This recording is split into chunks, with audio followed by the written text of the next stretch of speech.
Bueno, tanto tiempo que no lo veía. En realidad me tomé el café más rápido de mi vida, así.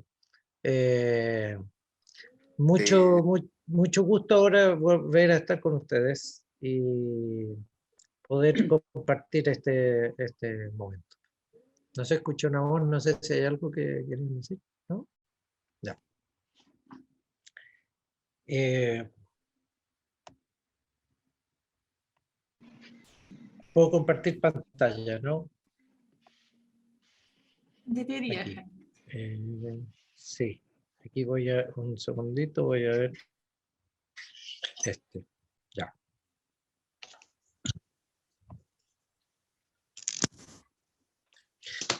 Ya. ahora sí, en esta sí.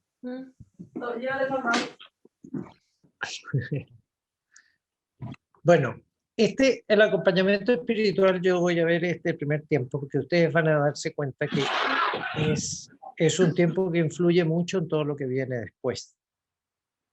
Así que este es el acompañamiento espiritual en el tiempo del monacato. Durante las persecuciones que hubo en tiempo del Imperio Romano, el martirio representaba la expresión más alta de la fe. Es difícil llegar a imaginarse lo que significó eso para los cristianos, hacerse cristianos y comenzar a vivir su fe en un imperio tan poderoso como era el Imperio Romano y tan hostil en algunos momentos. Y sin embargo, que eso no haya apagado su fe, fue algo heroico que los demás cristianos admiraban muchísimo. Eran además personas que vivían eh, con el ejemplo de Jesús. Pero cuando llegó la paz, en tiempo de Constantino, ustedes saben que en el año 313 de nuestra era, Constantino eh, hizo que dejara de ser un delito ser cristiano. Y después, a finales del siglo IV, con Teodosio, llegó la paz. Y ahora ya pasó incluso a ser el cristianismo la religión oficial del imperio que venía muy en decadencia. Eso significó que hubo gran aumento de conversiones. Ahora ya no era difícil ser cristiano, sino que al revés había que ser cristiano. Entonces hubo un gran aumento, una gran cantidad de cristianos, pero a menudo esto fue por motivos superficiales, muy interesados, porque empezó a ser importante ser cristiano para poder tener puestos importantes en la vida, para ser reconocido. Entonces, la causa de la conversión muchas veces no fue muy buena, muy limpia. Eh, y eso hizo que en en el cristianismo, entre los cristianos, empezara a haber un cierto relajo en que ya la calidad de la fe vivida ya no era tan grande como antes. Y entonces hay gente que de ahí tiene el sentido el monaquismo, que algunas personas, esto de la fuga del mundo, esto de que yo no quiero vivir en este ambiente, pareció un nuevo camino hacia la perfección de la vida cristiana. Eh, si yo, para no vivir una vida cristiana mediocre, sino que vivir una vida cristiana completa y radical, me tengo que ir de aquí. Eso le pareció a mucha gente. Y en el monacato, que quiere decir vivir la persona que mono significa solo, único, el monacato se podía ofrecer la vida entera. Entonces uno pensaron, yo me voy a vivir fuera, yo me voy a vivir solo y entonces vivo, me sacrifico como se sacrificaron los mártires, yo me sacrifico y renuncio a esta vida de sociedad. Ahí ustedes tienen esa imagen que lo más increíble es que es verdadera. Esto ya es la evolución, estos no son los monjes del desierto, esto ya es un tiempo muy posterior, pero mire donde vivían en la punta de una roca, eh, porque lo que se trataba era de vivir fuera del mundo. Hubo gente que fue eso así. Y esto aparece en el siglo III con los anacoretas, que se marchan a vivir solos al desierto. Antonio se fue a vivir solo al desierto en Egipto. Y su fama de hombre sabio se extendió tanto que comenzaron a llegarle discípulos, y vivían aislados o en grupos independientes. Antonio no pertenecía al clero, era analfabeto, pero en muchos lugares venían a pedirle consejo. Y por eso San Antonio Abad es considerado el padre del monaquismo. Y después viene San Pacomio, que es esta imagen que está ahí. Que Pacomio fundó una forma comunitaria de vida eremítica entre el 320 y el 325 en el Alto Egipto.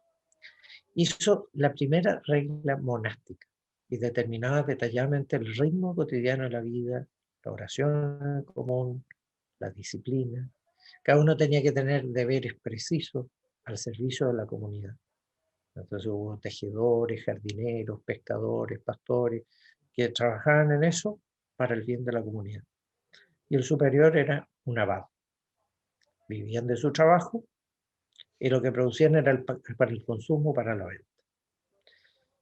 Bueno, esto que a nosotros nos parece una cosa nada especial, bueno, al morir Pacomio había fundado 9 conventos masculinos y 2 femeninos, y llegaron a tener miles de monjes, que fueron un aporte considerable para la cultura, para la agricultura egipcia.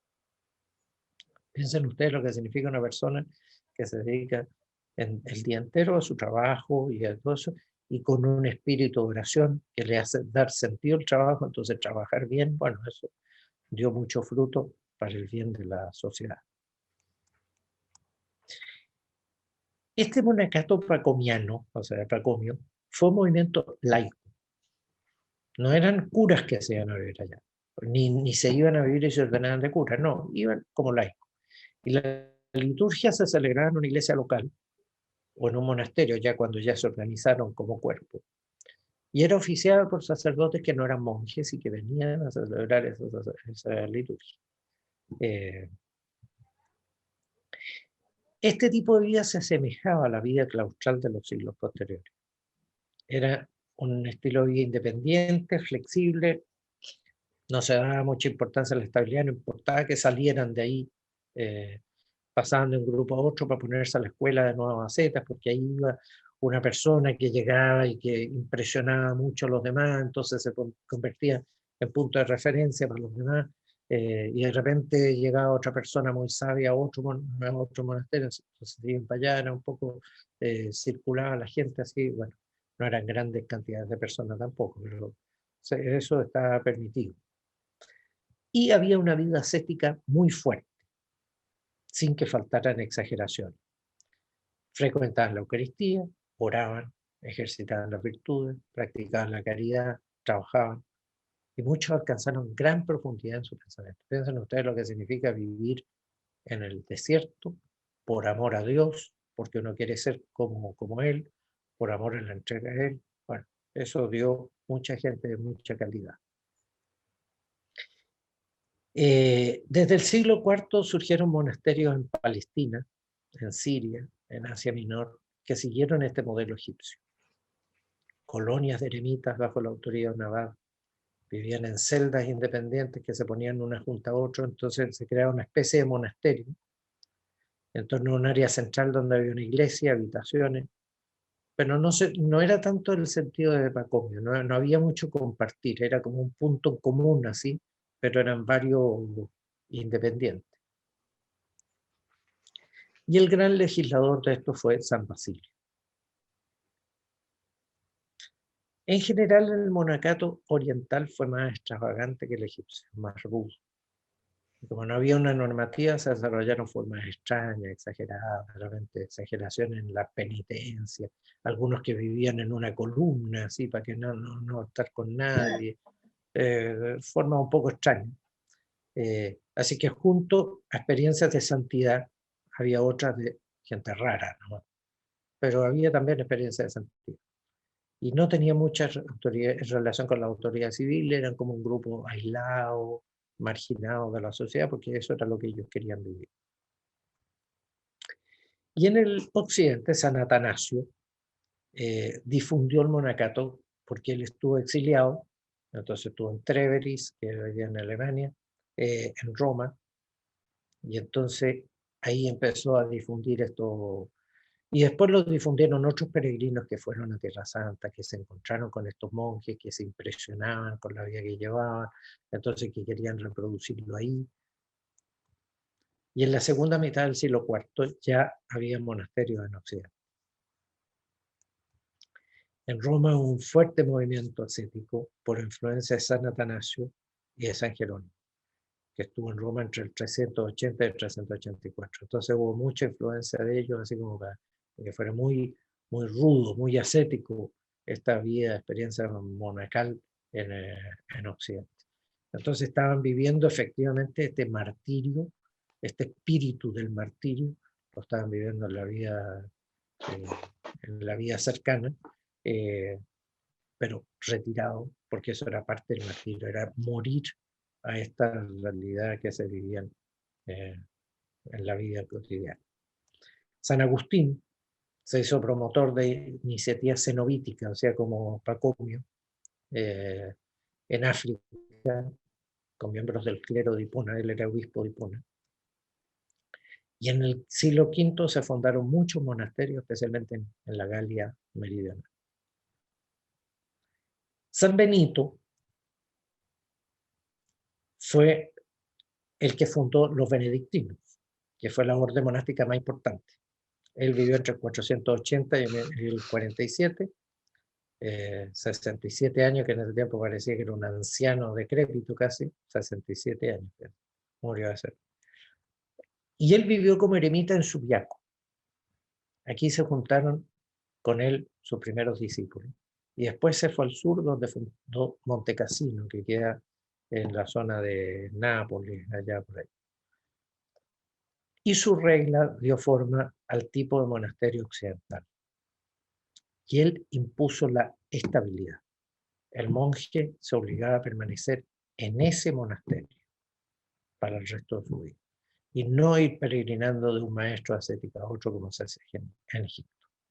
Y esto sigue siendo vigente, que cuando un monje entra a un monasterio, entra para estar en ese monasterio, salvo que haya circunstancias que le hagan cambiar. Y el superior era el abad, que ejerce una autoridad paternal. La liturgia es muy importante. La liturgia benedictina, que después se va enriqueciendo, esto pasa a ser una característica de la vida monacal. La regla es exigente, pero no tiene estas exageraciones que tenían en muchas partes del Oriente. Y aquí hay una cosa que es importante, que es lo de la lucha espiritual. Los monjes viven en la soledad y en el silencio. Buscan la completa unión con Dios. Este es su propósito. Todo gira en torno a esto. Es, yo me he retirado del mundo porque quiero estar unido a Dios, completamente. Entonces yo me voy a dedicar a la oración, al cultivo de la fe, a la liturgia. Esa va a ser la vida. Entonces van a distribuir esto el día en 3, hora es labora, orar, laborar y descansar. 8 horas de cada cosa. Entonces, todo está centrado en eso. Pero en el silencio, cuando uno está solo, cuando uno está solo sin ninguna distracción, sin internet, sin teléfono, sin música, sin diario, sin nada, se hace muy evidente, salen muy a la luz las resistencias internas a la unión con Dios, las tentaciones. Por eso cuando uno hace un retiro, por ejemplo, es muy distinto si uno lo hace en medio de la vida cotidiana que si lo hace en circunstancias de retiro. Porque cuando está en retiro, no tiene cómo disimular las distracciones y las tentaciones, no tiene cómo disimular. Entonces, ahí salen a la luz todas estas tentaciones. Y entonces, ahí es que empieza a surgir cada vez más esta necesidad de conocer las estrategias del demonio para resistirlo y poderlo vencer. Y entonces también hay que conocerse a sí mismo para saber en qué aspectos yo soy débil, porque es por ahí donde el demonio me va a atacar. Entonces, reconocer las propias debilidades significa estar atento a no dejar que el demonio la use en contra mía. Y entonces por eso Evagrio, Póntico, dice, ¿quieres conocer a Dios? Aprende antes a conocerte a ti mismo.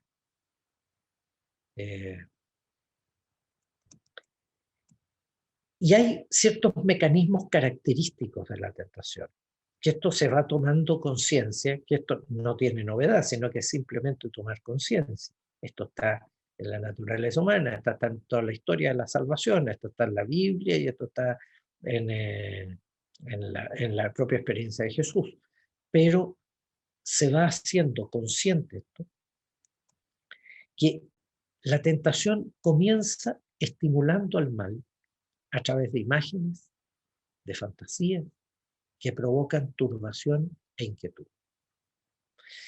Y entonces lo que dicen estos monjes, lo que dicen estos sabios espirituales, es que es cuando se te presenta este estímulo que hay que luchar contra la tentación.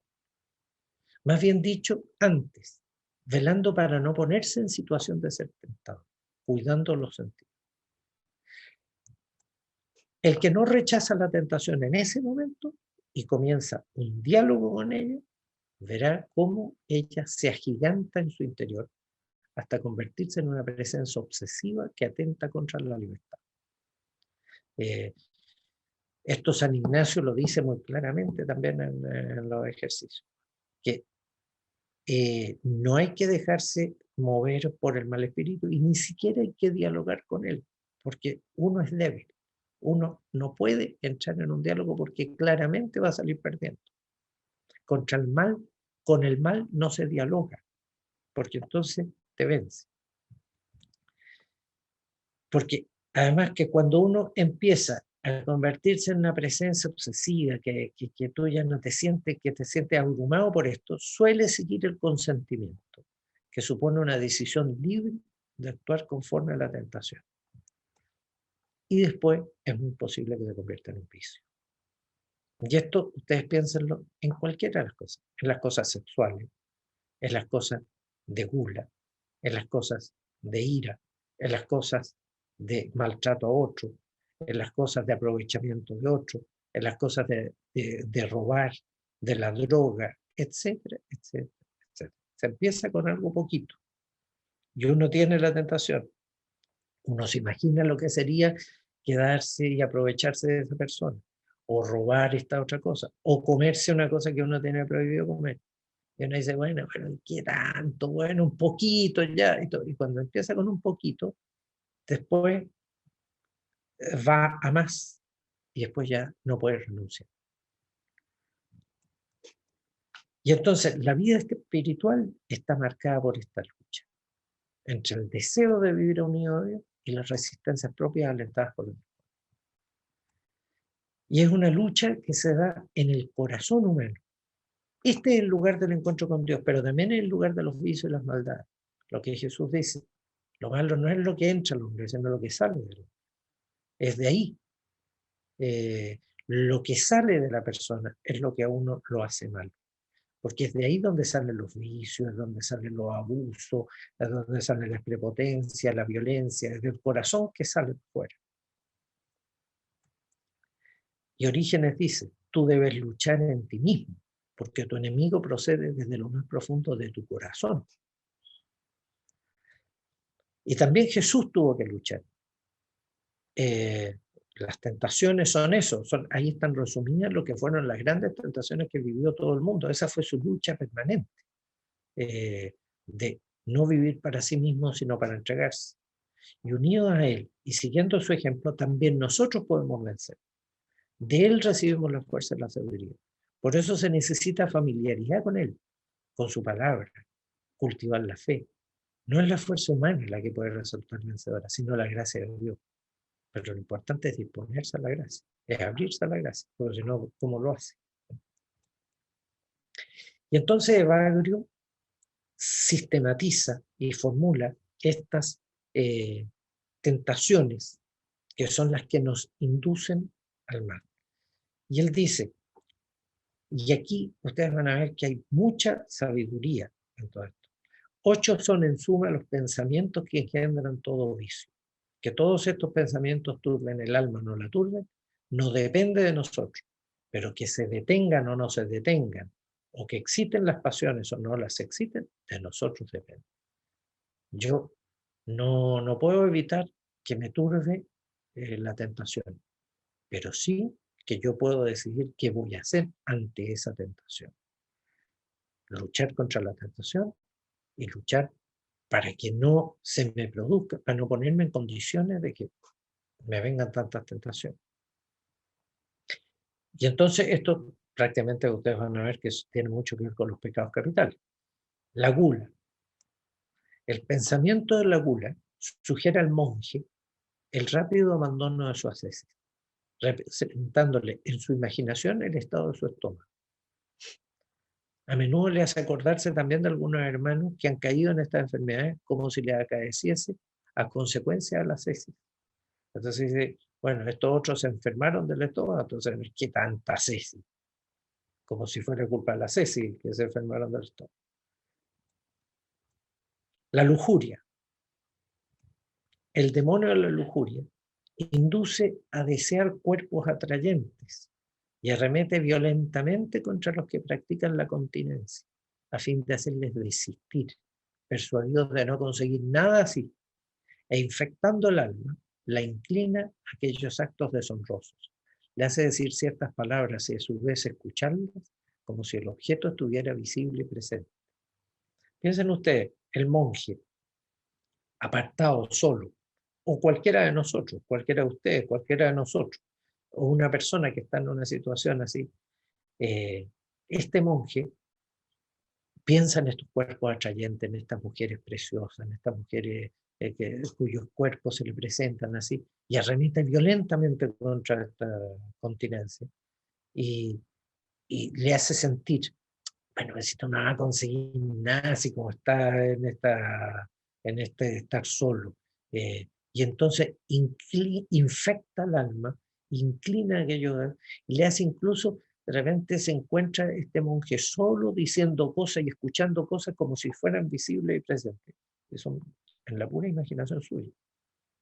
Pero son tentaciones como reales, como hechos, son fantasiosos. La avaricia sugiere al monje una larga ancianidad, la incapacidad de las manos para el trabajo, el hambre que puede padecer, las enfermedades que sobrevendrán y las penalidades de la pobreza, así como lo vergonzoso de tener que recibir de otros lo necesario para uno mismo. Este monje que está ahí piensa, bueno, ¿y qué voy a hacer yo cuando sea viejo? Y cuando yo ya no me la pueda con mis manos para trabajar, yo ahora estoy trabajando y todo eso para tener esto que como, y cuando no pueda, que voy a padecer un hambre tremenda, voy a tener una enfermedad y cómo voy a sobreponerme a eso. Voy a ser pobre, voy a tener que estar avergonzándome de tener que pedirle a otro. Entonces se representa esta tentación de la avaricia. La tristeza unas veces sobreviene por la frustración de los deseos, otras acompañadas de la cólera. Por frustración de los deseos sobreviene sí. Ciertos pensamientos anticipándose conducen al alma al recuerdo del hogar, de los padres, del anterior modo de vida. Yo cómo era, y yo mira dónde estoy, mira cómo era yo y todo eso. Y entonces cuando observan que el alma no les opone resistencia, sino que se disipan los placeres interiormente, se apodera de ella, se sumerge en la tristeza. Entonces cuando yo no digo esto está mal, ya no voy a seguir pensando estas cosas, sino que le hago el juego y sigo con esto, me viene una tristeza enorme. Y entonces como las cosas de tiempos pasados ya no existen y no pueden existir, me viene una tristeza tremenda. Y el alma infeliz, cuanto más deleitada estaba con los primeros pensamientos, tanto más abatida y humillada está con los segundos. Mientras más recuerda como con este mito todo lo que era anterior, lo que estoy viviendo ahora me parece tan triste, tan horrible.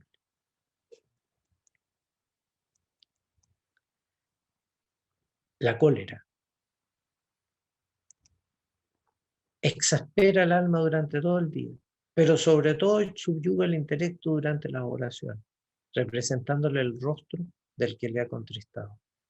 A veces cuando se prolonga, en ese momento la persona está todo el día pensando en que hay algo que me da rabia, que hay algo, que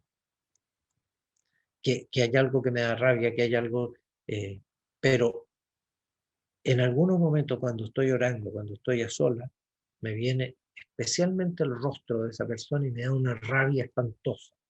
Y cuando se prolonga, se provoca en una rabia que provoca durante la noche perturbaciones, con debilitación del cuerpo, palidez, ataques repentinos de bestias venenosas. Estos 4 signos siguen a la rabia, se los puede encontrar acompañando a numerosos pensamientos. La sedia. La sedia es este demonio del mediodía. Ataca al monje hacia la hora cuarta, o sea, hacia las 10 horas, y asedia su alma hasta la octava, hasta las 2. Al principio hace que el sol parezca avanzar lento, entonces me da, oye, esto que se está poniendo pesado, el sol no avanza nada, y todo, y yo sigo aquí rezando, y no pasa nada, el día parece tener 50 horas, y a continuación le apremia dirigir la vista una y otra vez hacia la ventana, bueno, ¿y cuándo se acaba esta cuestión? ¿Y cuándo se pasa? Y a observar cuánto dista el sol de la hora nona, y a mirar aquí y allá, por si alguno de los hermanos, además de esto, le despierta aversión hacia el lugar donde está, empieza la lata, la cosa. Si a esto se suma que alguien en estos días contristó al monje, también se sirve de esto el demonio para aumentar su aversión.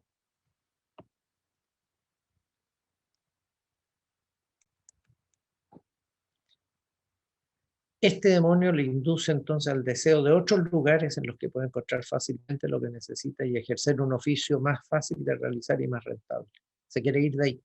Ya me cabré, me aburrí con esto. Y asimismo le persuade que agradar al Señor no radica en el lugar, así que ¿para qué tengo que estar aquí? La divinidad, dice, puede ser adorada en todas partes, así que ¿para qué tengo que estar aquí? Entonces todo este propósito inicial se diluye.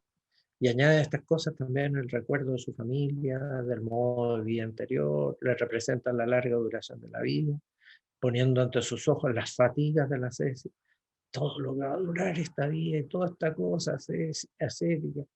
Y como se suele decir, pone todo su ingenio para que el monje abandone su celda y huya del estadio.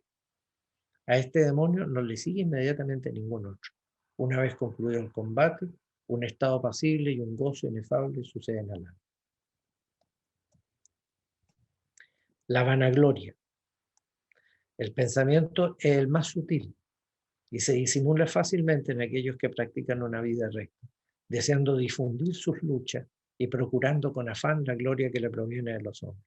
Este pensamiento lleva al monje a imaginar demonios que vociferan, mujeres curadas y una multitud que toca sus mantos, hacerme como Jesús y tener un gran éxito en la vida. Le hace ver a su puerta gente que le reclaman. Y estos pensamientos entregan cautivo al que poco antes era un santo sacerdote. Este que era un santo sacerdote, de repente se empieza a convencer que yo soy santo porque yo soy tan re bueno, todos vienen por mí, todos me andan buscando. El orgullo. El demonio del orgullo es aquel que conduce al alma a la caída más grave. Este le persuade a no reconocer la ayuda que procede de Dios y a creer por el contrario que ella misma es la causa de las buenas obras, jactándose ante sus hermanos y teniéndolos a todos por necios, puesto que no conocen las cosas que ellos. Acompañan a este demonio la cólera y la tristeza, y como último mal, la alienación del intelecto, la locura y la visión de una multitud de demonios en el aire. Esta es la persona que se termina creyendo el cuento, y entonces empieza a menospreciar a los demás, se siente orgulloso. Yo no soy santo porque Dios me ha acercado a él, sino que yo soy santo porque me lo he ganado con mi propio trabajo y mis propias cualidades. Ustedes comprenden que en todo este panorama, el padre espiritual tiene una gran importancia, porque nadie puede enfrentar solo la lucha interior. Uno no se puede fiar de sí mismo. Doroteo de Casa dice, no conozco una caída que no haya sido causada por la fe en sí mismo. Entonces, confiarse a otro supone exponer la propia situación, lo que de por sí es terapéutico. Ya el hecho de contárselo a otro me hace tomar conciencia a mí de lo que yo estoy viviendo. Y además me hace ejercitar la humildad. Por esto yo decir, mire, yo estoy teniendo estas tentaciones. Esto es ya de por sí una cosa meritoria. No se debe dudar de la misericordia de Dios. La vida cristiana, más que una subida permanente hacia lo alto, un camino de perfección al que se llega después de una victoria sobre el mal, es la vida de un pecador perdonado que regresa a la casa del Padre. Esta es la cosa. Entonces, lo que hace nuestra lucha es disponernos para que el Señor actúe en nosotros. Cada victoria nuestra es reflejo de la victoria pascual de Cristo. Es Cristo el que vence. Y yo dejo que Él venza en mí. Yo me dejo ayudar por Él. Yo abro mis puertas para que Él venza en esta lucha que yo tengo que llevar para poder serle fiel. En el fondo, yo me uno a Él en mi propósito de amar a Dios y de amar al prójimo, y me uno a Él en esta lucha que Él mismo llevó contra el mal espíritu para poder realizar todo eso. ¿Cómo debe ser un padre espiritual en este ambiente de los monjes? Sabio. Entonces necesita que sea una persona que entiende todo esto, pero que no solamente es sabio porque lo ha leído, sino sabio porque tiene esa sabiduría. Ustedes ven, hay gente de campo que uno dice, tiene la sabiduría de, de, de una persona que ha vivido, testigo de Dios, que se ha encontrado con Él, que conoce los caminos para lograrlo. Una persona pacífica que ha encontrado la paz. Porque si no, en todo este ambiente, ¿cómo puede ayudar una persona que no ha encontrado la paz? Un maestro de oración, una persona dueño de sí, capaz de conseguir sus metas. Un asceta sabio, que no anda haciendo penitencias por deporte, ni anda haciendo porque es masoquista, sino porque es dueño de sí y se ha hecho dueño de sí, porque es capaz de decir yo voy a hacer esto y es capaz después de hacerlo. No se deja, no cae en la primera tentación que tiene. El padre espiritual es alguien que conoce al ser humano, que sabe lo que con el corazón lo que es bueno y conveniente, y sabe con el corazón lo que es malo y lo que hay que rechazar. No porque está escrito ni porque lo leyó, sino porque lo sabe, lo ha vivido, lo cree. Es un luchador de 1000 batallas en este camino espiritual. Tiene el don del discernimiento, reconoce lo que es la acción del bueno y del mal espíritu. Es un maestro espiritual que ama con corazón puro a quien le acompaña, que no quiere apropiarse del acompañado, que no quiere dominarlo, sino servirlo. ¿Y cuál es su misión entonces? Animar, orientar, velar porque el discípulo no se aparte del camino. Eso es lo que tiene que hacer el padre espiritual de los monjes. Es animar al otro, velar para que el discípulo no se aparte del camino, enseñarle a orar y ser exigente en ello, no transar. En esto hay algo en estos monjes que yo creo que es muy válido hoy en día, que es ni ser tan mandón que le impone al otro qué es lo que tiene que hacer, pero también hacerle ver al otro cuando no está haciendo lo que le corresponde. Porque no hay que ser tan flexible que mira, haz lo que puedas nomás, alguna cosa. Porque eso es una falta de respeto al otro en la consideración de las cualidades que tiene y de la vocación que el Señor lo está llamando.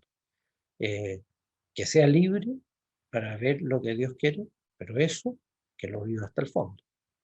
Que le enseñe a discernir. El padre espiritual en este contexto es alguien que tiene que ayudarle a reconocer dónde está el bueno y el mal espíritu. Porque las tentaciones, muchas veces, en estas que vimos, lo difícil es reconocerlas como tales. Están ahí. pero uno se deja llevar porque no la reconoce como tentación y cree que es simplemente una cosa que uno se dejó llevar un poco. Velar porque el discípulo persevere sin desmayo en esta batalla.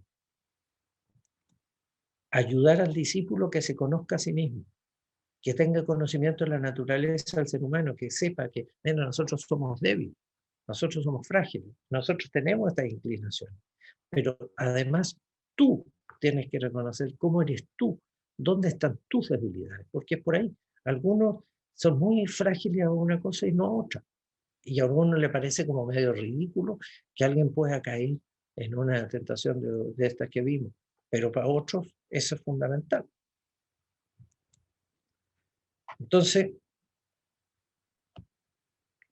esto es lo que es este primer periodo de la historia de la espiritualidad, que ustedes como ven tiene tanta riqueza, porque aquí hay cosas que todavía están, que después los santos siguientes, San Ignacio, qué sé yo, bueno, todos los santos, todas las personas, todos los maestros espirituales que ha habido después, van haciendo su sabiduría, van desarrollando su sabiduría a partir de todas estas cosas que ya están adquiridas, que ya empiezan a formar parte de del tesoro de la iglesia.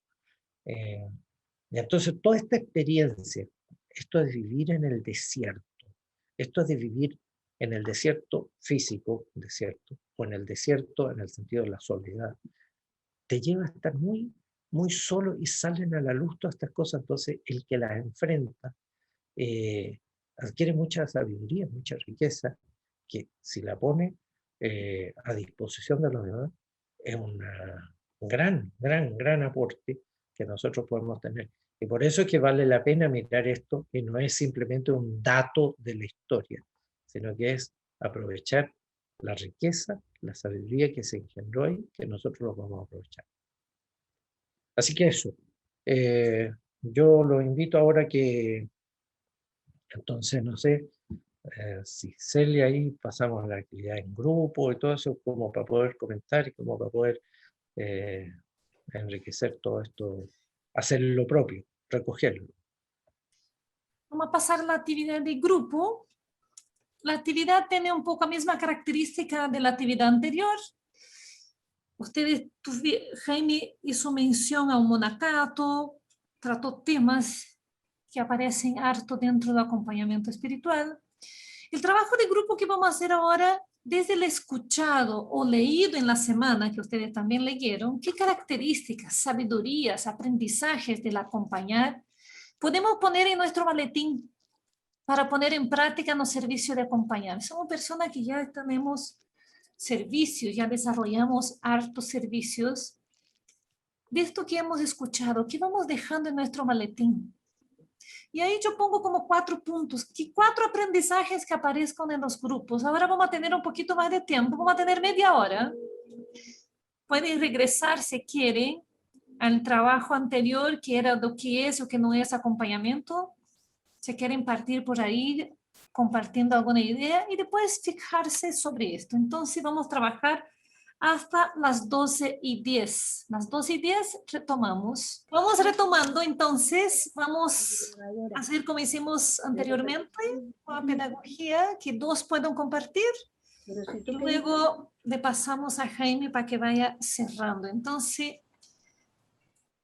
Emilio Alvarado, ¿quiere compartir cómo fue en el grupo?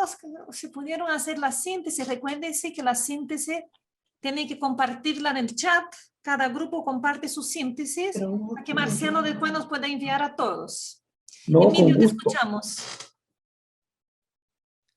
Emilio, conecte su micrófono. Ahí sí. Ahí sí, no, con gusto. Mira, por un lado estuvimos viendo la importancia de respetar la integridad del otro, porque es tierra sagrada en un proceso de acompañamiento.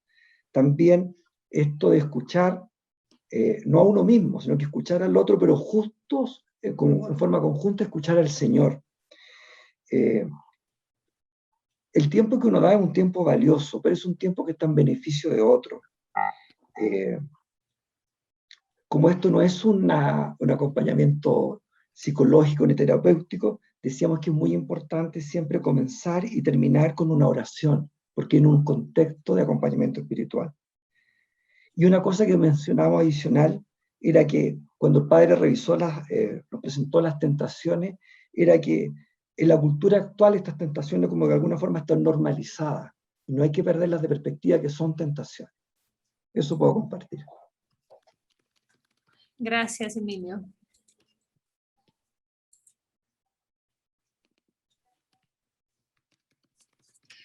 Mari Carmen Espinosa, ¿no?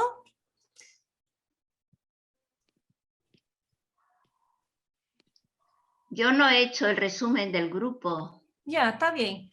Ivette, ¿quiere compartir? Celia, yo ¿Sí? hice la del grupo de Mari Carmen, ¿eh? Ya, dale. Y ahí después la Ivette. Justo se la estaba mandando ahora a Marcelo. Ya. En el segundo momento, ¿qué características, sabiduría, entre paréntesis, podemos poner en nuestro maletín para poner en práctica en el servicio de acompañar? Bueno, yo anoté nomás, yo no pongo en duda nada de lo que está escrito. ¿Ya? Mis compañeros saben más que yo en estas cosas.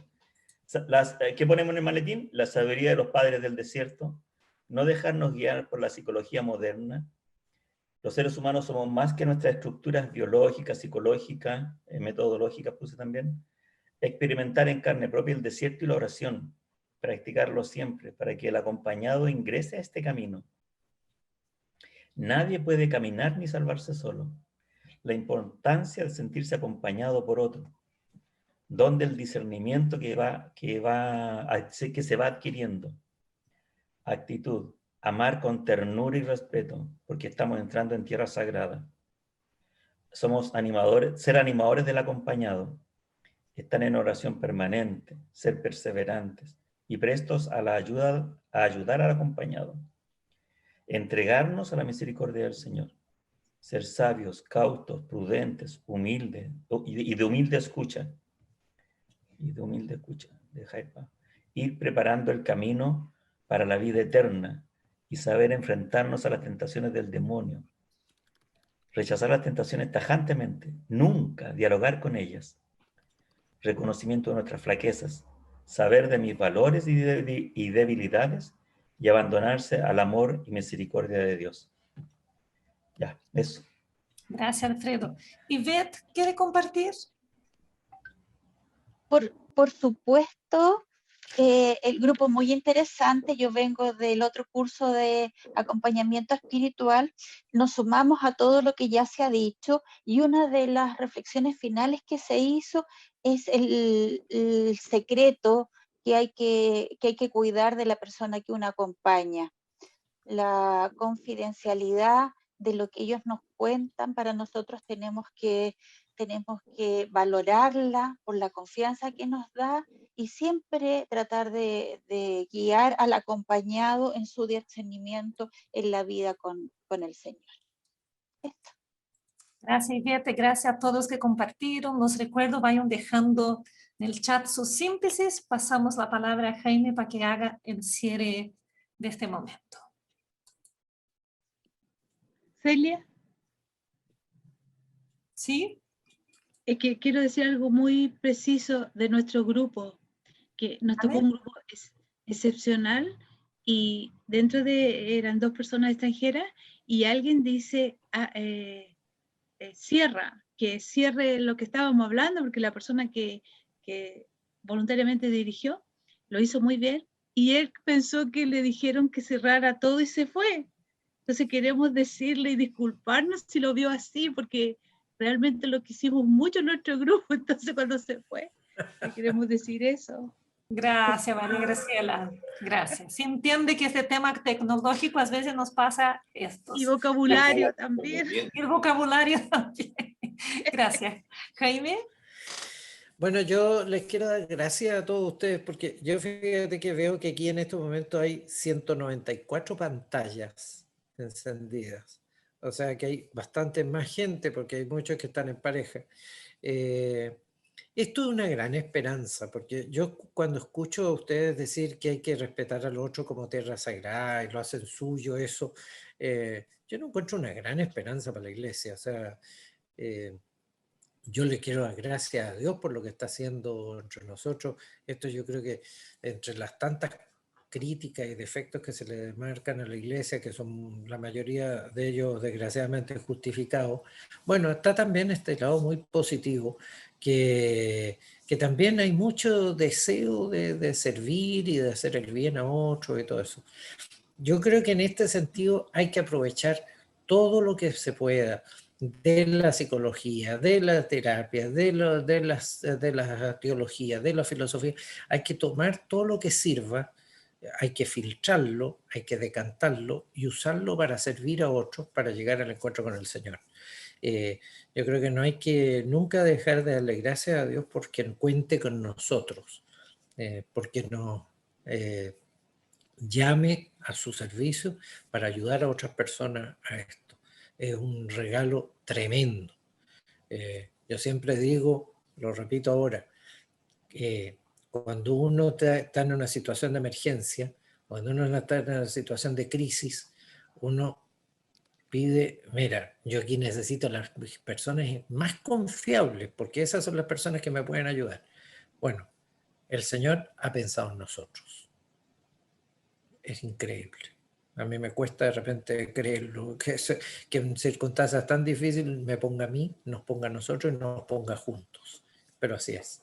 Así que démosle gracias al Señor y pongamos todo nuestro ser para poder amarlo y servirlo en esta circunstancia en que estamos. Así que muchas gracias a todos y mucho ánimo y que Dios los bendiga mucho en los trabajos que ustedes hacen, porque son de un bien que puede ser inmenso, inconmensurable. Que haya 400, 300 personas y que estén dispuestos a ayudar a otros, eso puede ser un bien que se multiplique enormemente.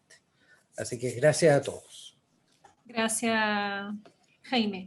Yo solo para concluir le dejé a Marcelo indicación de 2 películas para que esta semana puedan ocupar el tiempo libre que tienen con 2 películas que les puede ayudar a fortalecer esta idea del acompañamiento. Sobre todo una, en base a lo que dijo Jaime, que Marcelo les vaya a mandar, que se llama Isola. Es una película rusa y creo que debería estar también en el italiano, con traducción en español. Muchas gracias, Marcelo.